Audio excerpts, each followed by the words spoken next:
With a full week of free agency now in the books, the NFL draft is just a little over a month away. Who are the prime targets for the Seahawks to pick at number 18 overall? We're going to be taking a deep dive on offensive and defensive prospects that could fit the bill in the first round coming up here on our Wednesday edition of Locked On Seahawks.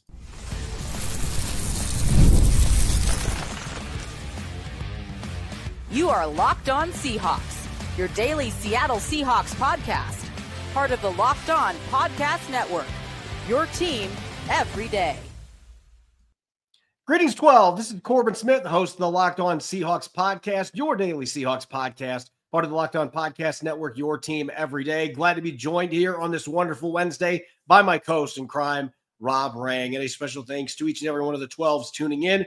Whether you're listening from Sumner, Washington, or Little Rock, Arkansas, we greatly appreciate each and every one of you for making Locked On Seahawks your first listen 5 days a week. It might be hard to believe considering the new league year just started a week ago, but the NFL draft is just a little over a month away. Blink a few times and the first pick will be coming in for the Tennessee Titans or another team in Green Bay. We're drawing closer, so we're going to take a deep dive now a week into free agency into top prospects on offense and defense that Rob and I believe would be good fits for the Seahawks now at number 18 overall. And we've got top 30 visit season underway, starting to get some of those visits trickling in. We'll take a look at the 3 players so far that have been reported to visit the Seahawks for one of those official visits and where they could potentially fit for the 2025 Seattle Seahawks. This episode is brought your way by Game Time. Download the Game Time app, create an account, and use the code LOCKEDONNFL for $20 off your first purchase. Now for your lead story here on our Wednesday edition of Locked On Seahawks. The NFL 2025 offseason officially kicked off last Wednesday. Feels like it's been a full month, even though it's only been a week with all the free agency activity that's already happened. Things have slowed down to a crawl to this point because now teams are in bargain hunting season. They're bringing players in. They've had injuries. They're doing medicals. Not near as many signings being reported every day here the past couple of days. And they're also shifting their focus back to the upcoming NFL draft. And Rob, the Seahawks now have 5 selections in the first 92 picks because of the Geno Smith and DK Metcalf trades. And that includes their first rounder, pick number 18. We took a deep dive into some targets the Seahawks may or may not ultimately push for at pick number 18 before free agency started. It's been a little over a month ago that we did this, but it's safe to say that there's been some changes on our own big boards in terms of who the Seahawks may be chasing after because there's been pro days, we've had the combine, we've now had free agency. And so we're going to take a step back and look at the offensive side here first at pick number 18. And I know that you and I are both going to have a few names that maybe will surprise people. Particularly, I know there's one name on your list that people might say, whoa, at pick 18, that might be a little rich, but we always got to take what Rob says with a major emphasis because he tends to be a predictor of what's going to happen for the Seattle Seahawks. Well, I certainly appreciate that. I don't know if that's always been the case, but definitely I have some added perspective, being able to evaluate prospects with just the film access that I have as a scout with the BC Lions, and then being on the road with some of the scouts and decision makers over the last few days, pro day workouts and things like that. You get into some conversations, you start to see some things and talk to some people. And so that definitely has kind of impacted the 5 players I'm going to be listing here. I'm going to start off with the wide receiver that I've been kind of pounding the table for a while now with Luther Burden III from Missouri. I just believe that he has kind of a Deebo Samuel-like skill set that I really do think would fit in very nicely in Seattle's offense. I also would go with the tight end Colston Loveland from Michigan. I just think that he has the ability to be a kind of a joker tight end, one of those players that isn't necessarily as big and physical at the point of attack, and that's really where I think that Seattle is lacking at the tight end spot. But at the same time, I think that Colston Loveland, frankly, is a better talent than his former teammate AJ Barner or even Noah Fant, and I'm a big fan of Noah Fant as well. But again, a younger player, that has this kind of upside at 18 overall. I think that Colston Loveland would qualify as one of the best players available at that point. I also want to mention a couple of guards because, look, we know that the Seahawks need help with the offensive line. John Schneider knows that. Certainly Seahawks fans recognize that. So I'm going to mention my two favorite guards as far as fits at number 18 overall. Tyler Booker from Alabama, and then Kelvin Banks from Texas. Now, Tyler Booker, of course, played guard at Alabama. He, to me, is as clean of a fit as there is. I know that he doesn't have the elite 40-yard dash time or the shuttle times that everybody wants to kind of pinpoint as major qualifications to play in a zone blocking offense. But he's quick enough. He is certainly is powerful, and he has the leadership traits that I really think that the Seahawks have been lacking along the offensive line.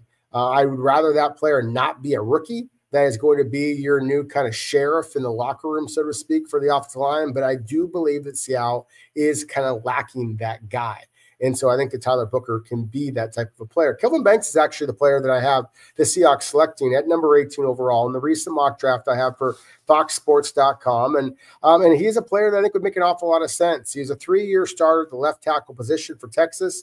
I think because he's got slightly shorter arms than you'd prefer, right around 32.5 to 33 inches, that he could be slid inside to guard. Some teams like him as a tackle. Some teams like him as a guard. I think that he is best in pass protection at this point. He certainly can move people in the running game, and he has great quickness, being able to get out and lead on zone blocking. But I also think that you have to expect there's going to be some transition for a guy that's played tackle his entire college career, that then may be able to move inside to guard. But again, as we talked about, almost endlessly in the last couple of podcasts, ever since the Seahawks made the move to bring in all these new / old coaches along the offensive line, the experience that they provide, I think, is going to give Seattle a little bit more flexibility. So wouldn't be surprised at all if they go with an offensive lineman who has not focused at left guard previous in his college career, but then projects better at that spot in the NFL. And finally, the wild card. And that's who I think that you were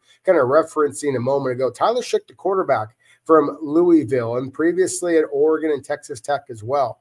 Look, any quarterback for the Seahawks, number 18 overall, would be a surprise. And I think that, the ones that people are talking about right now are Shedeur Sanders and Jackson Dart. And we can talk about those players, as well. But Tyler Shough is a quarterback, Corbin, that is absolutely flying up draft boards, at least in the conversations that I've had. And I've been late on him myself. But in watching the Senior Bowl tape, there is no doubt in my mind that he was the best quarterback at the Senior Bowl. I thought they had a spectacular performance and workout since then. If teams are confident in his medical evaluation, then he is one of those quarterbacks you really can start to fall in love with his game. When he ran in the 4.6s at the 40-yard dash, the combine as well, you can just throw out all that talk before that people had that this is just a stationary guy in the pocket. He does fit into Clint Kubiak's offense, and he might be the type of quarterback that, obviously Seattle made the big move with Sam Darnold, but you got a guy like Tyler Shough, he is pro-ready. There's not this wait and see kind of approach with him that you might have for some of the other quarterbacks that don't have his experience.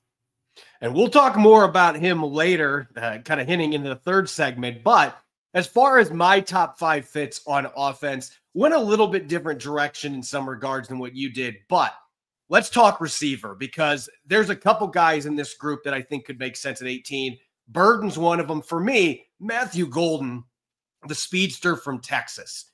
You look at the film, and this is a guy that statistically, some are going to argue, I don't see a first-round pick. But if you turn on the film, Quinn Ewers missed him several times. Archie Manning in his limited action missed him several times on deep balls. This guy could have easily had another 3 or 4 long touchdowns that the passes just weren't there for him.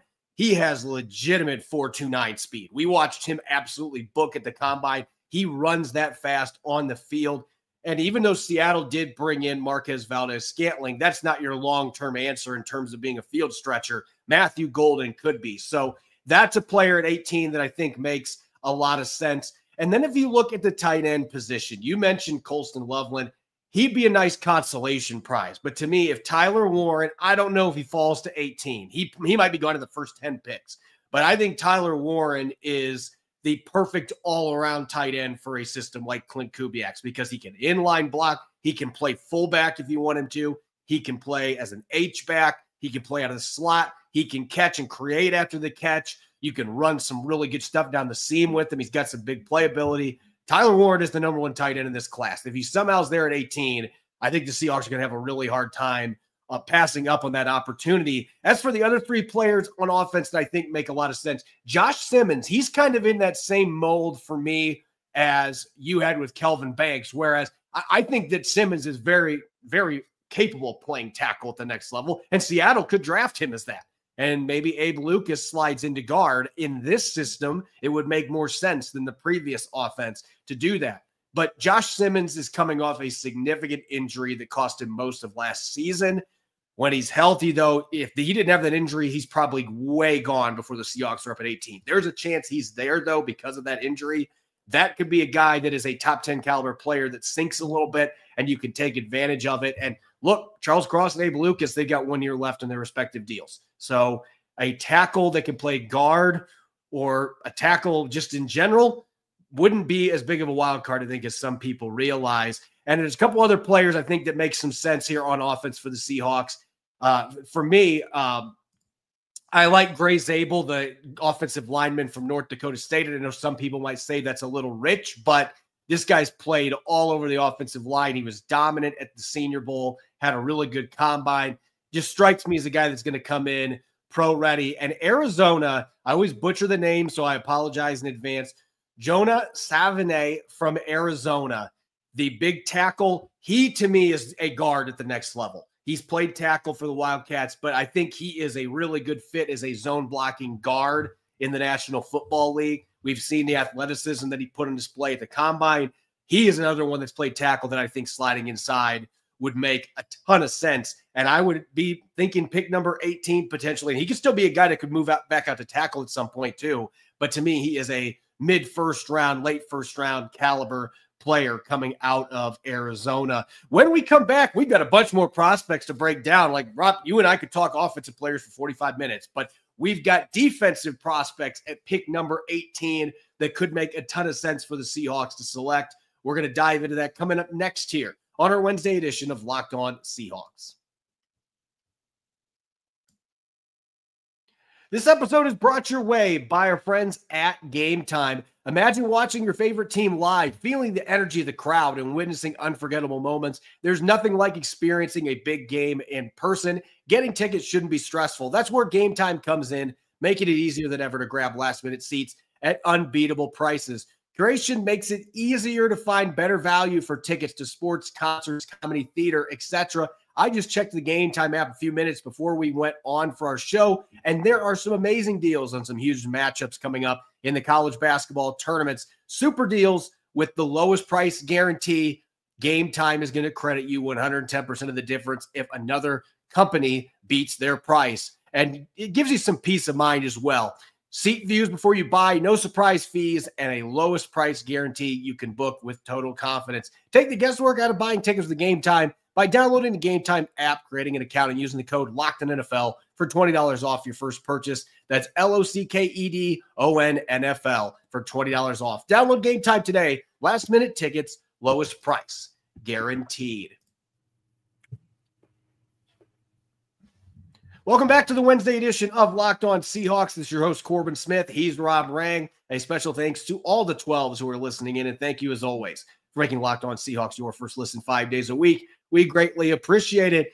We're just a little over a month away from the start of the NFL draft. The Seahawks with 5 picks in the first 92, including the 18th overall selection in the first round. And some of the players that we've already thrown around on offense, they might have been players like Luther Bird III that we both have talked up a lot the last couple of months. There's some newcomers to our list as well, in part because the Seahawks' needs have changed a little bit in regards to what they've done in free agency, the coaching staff changes that they've had, personnel fits. Now it's time to switch gears to defense, where Mike Macdonald, year 2, you're not going to have a new scheme. We now understand what Mike Macdonald's looking for on defense at all 3 levels. This is a group that's going to have a lot of talent returning, not as many holes to fill, but that doesn't mean that pick number 18 could not go to a defensive player, because there's plenty of talent on that side of the ball here. Then Mike Macdonald's going to have a really hard time passing up on if they're available at pick number 18.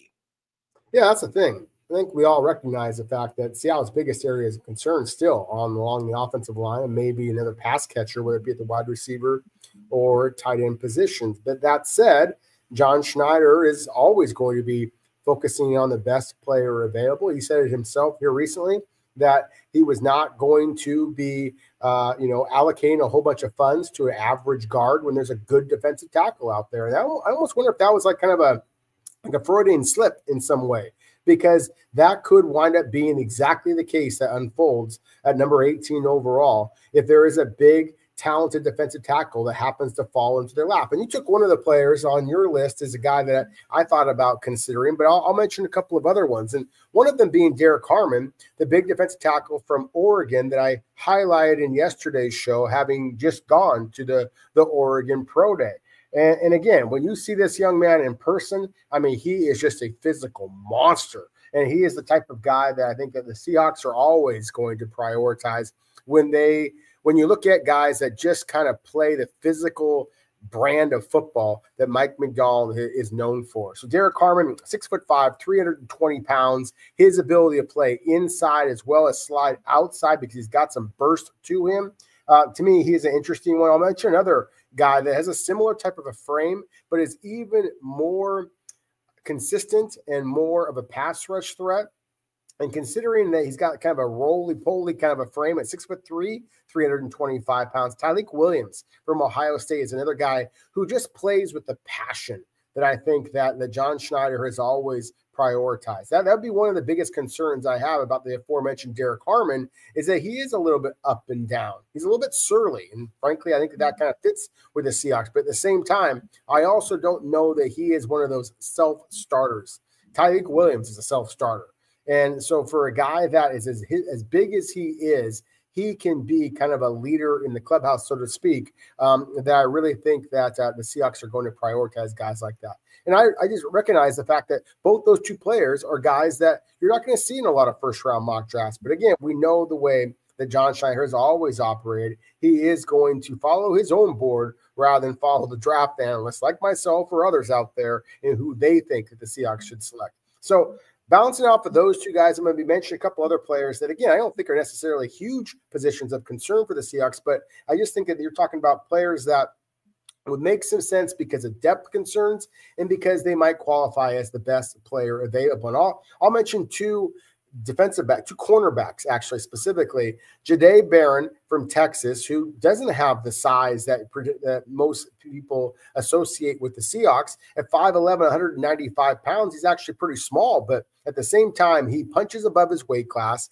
You mentioned before, one of the wide receivers I think could be a good fit for the Seahawks. Texas's Matthew Goldman was Jahdae Barron, who was going up against him every day in practice, and to me, is one of the absolute elite cornerback talents in this draft class. Obviously, Travis Hunter is in a whole different level, but Jahdae Barron, to me, deserves to be a top 15 selection. If he is available to the Seahawks, number 18, I think that he should be in play. Another player I'm really excited about is Savon Rebel from East Carolina. Now, he is coming off of an injury, kind of like you mentioned before, the Ohio State Buckeyes left tackle Josh Simmons. You might be able to get him for cheap because he's coming off of a torn ACL. One of the question marks that people have about this young man is the fact that he didn't have a lot of interceptions over his career. He had 2 this season until he went down with the injury. They were the only 2 balls that he got his hands on. He picked both of them off after previously only having 1 interception off of 13 pass breakups the year before. So I like the improvement that he showed, and he has that kind of traditional size, the cornerback spot that the Seahawks have always preferred. 6'2", 195 pounds, 32-plus inch arms. He's got all the other traits that you're looking for. And finally, speaking of Seattle-focused kind of guys, JT Tuimoloau from the Ohio State Buckeyes, formerly the Eastside Catholic, of course, was a superstar as both a football player and a basketball player. Corbin, I know that JT Tuimoloau he's not the greatest burst off the edge. He's not the twitchiest, had the greatest bend. He is just a blue-collar football player that, to me, just is a perfect Mike McDonald type of a player. So, again, another guy that I know is not off a lot of mock drafts. I assure you, whether he goes in the first round or second round, JT JTT, as a lot of his people like to call him, JT Tuimoloau, is, in my opinion, one of the safest prospects in this draft class and fills, again, a position of concern for the Seahawks. Just because if you want to compete deep into the playoffs, then you want to basically be able to replicate what the Philadelphia Eagles have done and just having defensive linemen in waves. He might not be twitchy, but the first guy I'm going to start off with is the textbook definition of twitchy. Nick Emmanwori from South Carolina. Another player that we'll be talking about more on this episode, I believe. But I'll just say this, 6'3", 220 plus pounds, and he posted one of the most ridiculous combine workouts that I have ever seen. Like, we're talking 40-plus inch vertical jump at that size, blazing 4.3 speed. This guy is as athletic of a specimen as you were going to see. And oh, by the way, he had 2 pick sixes this year, so he's not just a workout warrior. I've seen a lot of people comparing him to Kyle Hamilton, who obviously starred for Mike McDonald in Baltimore's defense. There's some similarities, but they're different players as well. I think Hamilton's a more instinctive player. Emmanwori's got to grow in that regard, but he's more athletic, and so he can compensate for maybe not being quite as instinctive and making plays. And I think he's got just as good, if not better, ball skills at this stage than what Kyle Hamilton had coming into the league. Again, 2 pick sixes this year. He comes up and he hits people. He can move them all over the formation. Really fun defensive gadget piece that I think would make a ton of sense at 18. And speaking of the defensive line, I believe this is the player that I stole from you. My apologies. I think this is one of those guys you and I both love. Kenneth Grant, the 335-pound defensive tackle from Michigan. You might hear that size and think, oh, man, a big run stuffer. Yeah, he can stuff the run, but he also is a really good pass rusher for a player that size. And I can remember a couple of years ago against the Washington Huskies in the national title game, I had to do a double take, like, who is this kid? Because I was like, Seattle needs to pick him. And then I found out, oh, he's not going to be eligible this year.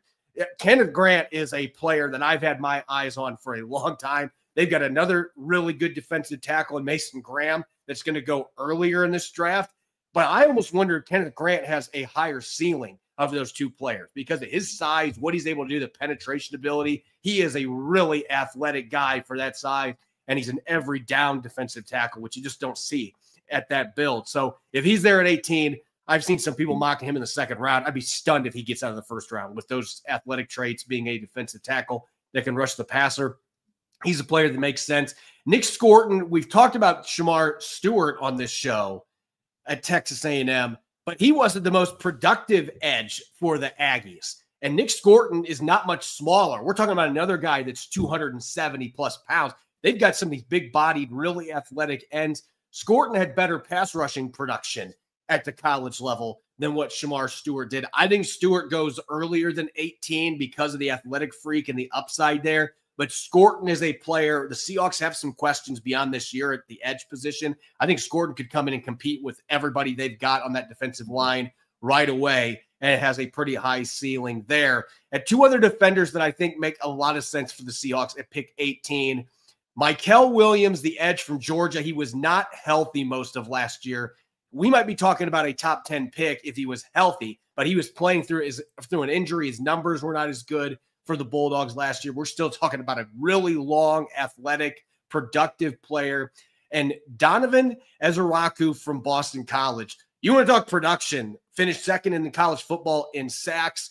He is that really athletic, bendy rusher. I call him Gumby. That's my nickname for him because he is as bendy around the edge, turning the corner as any edge rusher in this class.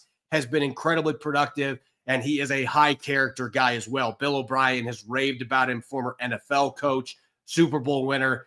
That's a tough guy to play for. Bill O'Brien's raving about you. You've got the character and leadership checkpoints. And so I think Ezeraku is a guy, 18 might seem rich. I don't think it is because the guy is incredibly productive. And I think he can be a fit in both 3-4 and 4-3 defenses with his versatile skill set. Excuse me. No, I 100% agree with you on your picks. Kenneth Grant was the player that that was on my list, kind of as a consideration, because again, I just think that getting a true nose guard, I think, is something that the Seahawks should be considering. But there are several players that are on your list, Corbin, that I'm a big fan of. But as you mentioned, the BC pass rusher, Ezraku. I mean, to me, the fact that he not only was such a great pass rusher, but also very effective as a tackles for loss guy. The Ted Hendricks Award winner this past season as far as the best defensive end in college football, which is kind of ironic because a lot of teams view him as a stand-up outside linebacker in the NFL. But for all the reasons that we've talked about, why edge rusher could be a sneaky position of concern for the Seahawks, I think Ezraku is one of the few edge rushers in this class as far as a true speed threat, a guy that can get you 10-plus sacks kind of a thing. I think that he does fit in what the Seahawks are looking to do. So he is another one that would have been on my short list as well. When we come back, it is official 30 visit season. They used to call it top 30 visit. I'm still going to call it that from time to time. It's like Twitter and X. I'm still going to call it top 30 visits. But we now know a trio of those visits that have been reported, and a couple of the names will be familiar ones. One, not so much, but I'm very excited to talk about that third player. We'll get to that coming up next year on our Wednesday edition of Locked On Seahawks.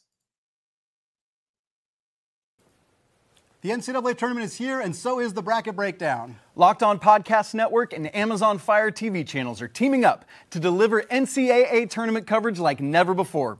Watch studio shows featuring former players and Locked On's local experts as they guide you through every upset, buzzer beater, and bracket matchup. Stream it all for free on Amazon Fire TV channel. Search Bracket Breakdown to see it all for free. It's your team every day.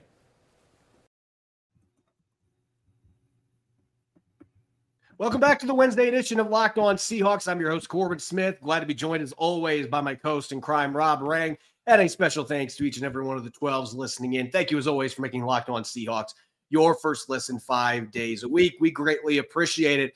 One of my favorite things that happens after the start of free agency and after the combine, and we get deep into the woods, almost done with pro days, you start to hear about top 30 visits or official visits that every team has. And I want to make clear here that when it had the top 30 moniker, I never said it as the top 30 players in Seattle's board, because that's not how it goes. They bring in players that are going to be undrafted potentially. They bring in day 2 caliber players, day 3 caliber players. They're bringing in a number of players they think they're going to have a chance to. If you brought all the first round picks in as your 30, think about how many guys that you aren't going to have a chance to get. And then you wouldn't have got the in-depth meetings with players that you may have a chance to get in later rounds. So it isn't the top 30 players on the big board, but it's 30 players that teams want to get more information on. And look, I know that this is not always a precursor for who the Seahawks are going to pick, but I think it is the most important metric if we're looking at formal visits to the Combine or at the Senior Bowl or any of those meetings. To me, these top 30 visits have been strong indicators of who the Seahawks are going to pick. And we saw that with Devin Witherspoon a few years ago. There's been several other players. Frank Clark's another one that comes to mind that was an early round pick that met with the Seahawks for an official 30. So these meetings, Rob, have a lot of value. And we now know 3 players that have been reported. Obviously, there's going to be 27 others. I'm sure a few of them have already had their meetings in Seattle, and it just hasn't come out yet. But those things start to come out of the woodwork as we go.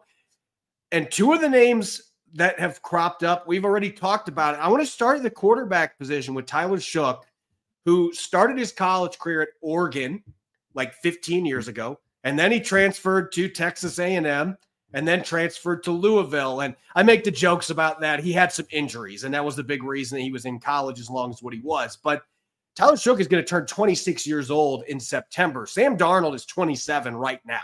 So we're talking about an incoming rookie that's almost as old as a 7-year veteran of the NFL. And so that has been something that's been talked about a lot in draft circles. Who's going to take a quarterback at that age? And at the same time, quarterbacks can play deep into their 30s at a high level. So you could still get a 10-plus year career out of Tyler Shook. And that may be behind the idea that he is one of the rapid risers in this draft class. And the Seahawks clearly seem to have some interest in him. Yeah, that's the thing. I'm going back to the whole idea, the 30 visits. Of course, one of the the biggest reasons why the NFL created the combine scenario in the first place was not just to have guys run around in tight shorts and do 40-yard dashes and vertical jumps and all that kind of nonsense. It was to have an opportunity to do the medical evaluations and distribute that information to every NFL team in a fair and organized manner. But there are other teams that want to do even more extensive medical evaluations. And considering the fact that Tyler Shough has had 2 different broken bones, one in his leg and one in his collarbone, that do require, perhaps a closer look. I think it also is, it just gives a team an opportunity to kind of just allow the player to come in and just see what the facility looks like, see how they interact with the coaches that maybe, are going to be more comfortable in their own surroundings than in the 15-minute, kind of quick speed dating kind of an opportunity that they have to have these interviews at the combine itself or at the Senior Bowl, whatever the case might be. This time it's private. You go to dinner and all those kinds of things and really get to know the player. I think with Tyler Shough, it would be a fascinating decision. And I do think that he is going to go earlier in the draft than perhaps some are anticipating. As you said, he started his career at Oregon. He was Justin Herbert's backup there. I mean, this is a quarterback who was in the same draft class originally as Trevor Lawrence. I mean, again, we're talking about a guy who's been around for a long time. And while that is a negative in some minds, I think that you can make an argument that it's actually a positive because everywhere that Tyler Shough has gone, he's been very productive, whether it be at Oregon, at Texas Tech, or now at Louisville. I mean, he went throw for throw with Cam Ward and Kyle McCord and some other big name quarterbacks that we've talked about. And so to me, he is just a guy that when you watch his tape, you can see that he can make every throw that you're ever going to look for there. And again, the athletic ability that he possesses, the maturity that he possesses, I just think that he is one of the very few quarterbacks in this class, Corbin, that basically if he was asked to play immediately, and there all the concerns that people have about is Sam Darnold going to be able to stay healthy behind the Seattle offensive line? Well, then it doesn't make as much sense to draft a quarterback that you think needs a year or two to redshirt. So I think that this could be a case of if the Seahawks do decide to go in this direction, and obviously they're at least somewhat considering it by bringing in Tyler Shough in this meeting, then I do think that he is one of those quarterbacks, again, that would be very much in play to compete with Sam Darnold for that starting role. Again, very similar to the Russell Wilson, Matt Flynn scenario that happened, 12, 15 years ago. As far as other players that have visited with the Seahawks, we're going to talk about the safety I already mentioned here, Nick Manowari, and some are going to say that this is a smokescreen because the Seahawks had a formal with him at the Combine, and now they are bringing him in for a top 30 visit this offseason to the VMAC. I will tell you why I don't think that means that this is a smokescreen, and maybe it is. There's examples where the Seahawks have done that to take people off the scent of the players they wanted, but Devin Witherspoon had formal visits both at the Combine and in the top 30 variety, and the Seahawks picked him. And there's been a few other players that check off those boxes as well. And I just think that this is a natural fit for what the Seahawks want. And look, Mike McDonald wants to play 3 safeties regularly. So this is not saying Kobe Bryant isn't going to be playing a lot of snaps. But they don't have that big-bodied Kyle Hamilton style safety on their roster right now. And you can't tell me that if there's a chance to pick a guy that's built similarly to Cam Chancellor and has the athletic profile that Manowari has. And again, I'm not comparing him to Cam Chancellor, 2 totally different type of players. But he's got the football skills. He's got the athletic traits, just oozing athletic traits, the size, the positional flexibility. This would seem to me like a player that it would be an absolute slam dunk if he fell to the Seahawks number 18. I am skeptical that he is going to be there that late in this draft because of what he did at the Combine. And when teams finally open up the film and see what this guy did, I mean, he's an incredibly productive player, a 3-year starter in the SEC at South Carolina, who's kicked out some pretty darn good defensive players. But clearly in Mike McDonald's scheme, adding a safety with this size and those playmaking intangibles, this would be like if Pete Carroll had Ashton Genty falling to him at pick number 18. Like Pete Carroll would be like, please give me that elite running back. I think Mike McDonald would be doing that with a safety built like this with these kind of ball hawking and playmaking skills, which makes it pretty easy to understand why they seem to be infatuated by this kid. Yeah, I just think that his ability to play all over the field. I mean, at that size, and straight line speed, you mentioned the ball skills and being able to not only get the interception in the first place, but take it back to the house. I mean, that type of explosiveness and versatility is going to be intriguing. And that's why the third player that Seattle has reportedly brought in already, Savion Williams, the big wide receiver / running back / return guy for TCU, is also really intriguing. 6'4", 220 pounds. And he is a guy, Corbin, has some of the most incredible catches that I've seen in this year's draft class at the wide receiver position. I mean, some balls that, he has to just completely almost jump out of the stadium to be able to pull in, and yet he does so. So I have been really excited about the idea of his teammate, Jack Besh, as being a wide receiver fit for the Seahawks. I also think that Savion Williams, because of his versatility, I think that he would make an awful lot of sense for the Seahawks as well. Savion Williams, at 6'4", 220 pounds, ran for over 350 yards this past season for TCU. He is a very weird body type to be getting that many carries, but then we saw what Cordarrelle Patterson did as a running back. That's kind of what I see with Savion Williams. This guy, you can do some Deebo Samuel stuff. He's a different build than Deebo Samuel, but you can do a lot of that mixing and matching, moving him around the formation, which Clint Kubiak has a history of doing. He did it with Rashid Shaheed last year, moved him into the backfield some. If he's got a guy like this, I feel like the receiving part of his game, he's one of those dudes that just makes insane highlight reel catches, and then he drops a bunch of gimmies, and that has been an issue for him.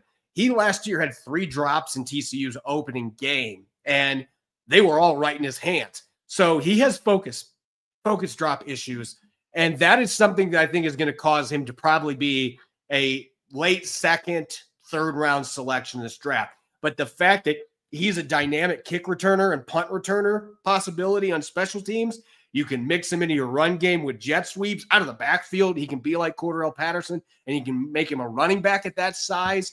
He is the ultimate chess piece, and if you can just get a little more consistency from him, he never had more than 700 receiving yards in a season at TCU, but if you can get more consistency, it does feel like he's still kind of a ball of clay at the receiver spot.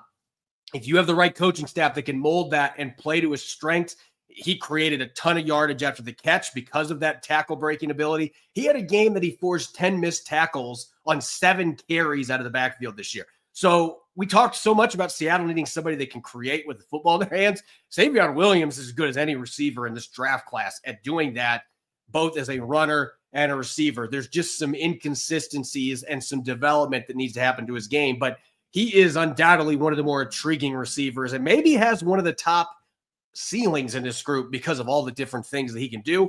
It makes sense why the Seahawks would be taking a very close look at him as a potential day 2 target with 4 selections in the 2nd and 3rd round. As always, you can follow me on X and Blue Sky at Corbin Smith NFL. You can follow Rob at Rob Ring. Make sure to subscribe to Locked On Seahawks on YouTube and wherever you listen to your podcast to make sure you don't miss a single episode. Coming up tomorrow, we're still on guard watch. Will there be a guard sign before tomorrow's episode? I am going on a run tonight, so we'll see if that stokes the fire to get a deal sprung for the Seahawks with Tevin Jenkins or one of those other guards. We'll have to wait and see, but we'll have the latest on free agency, and we'll be taking another look at the draft from a day 2 perspective. Thanks for watching, and enjoy the rest of your Wednesday. Go Hawks.